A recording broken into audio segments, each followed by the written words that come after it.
চট্টগ্রাম বন্দরে বড় ধরনের অচলাবস্থার শঙ্কা। New mooring container terminal Dubai ভিত্তিক কোম্পানি ডিপি ওয়ার্ল্ডকে দীর্ঘমেয়াদী ইজারা দেওয়ার প্রক্রিয়া বাতিলসহ ৪ দফা দাবিতে রোববার থেকে অনির্দিষ্টকালের ধর্মঘটের ঘোষণা দিয়েছে চট্টগ্রাম বন্দর রক্ষা সংগ্রাম পরিষদ।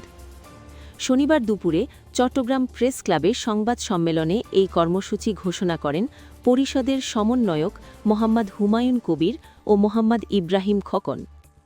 নেতারা জানান, ধর্মঘট চলাকালে কোনো কর্মচারী কাজে যোগ দেবেন না। এবার বন্ধ থাকবে শুধু বন্দরের অভ্যন্তরীণ কাজই নয়, বহির্নোঙরের পণ্য খালাস কার্যক্রমও।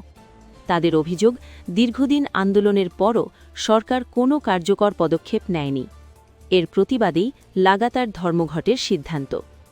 ৪ দফা দাবির মধ্যে রয়েছে চট্টগ্রাম পোর্ট অথরিটির চেয়ারম্যান প্রত্যাহার, আন্দোলনরত শ্রমিক নেতাদের বিরুদ্ধে শাস্তিমূলক ব্যবস্থা বাতিল, পদে পুনর্বহাল, মামলা ও হয়রানি বন্ধ।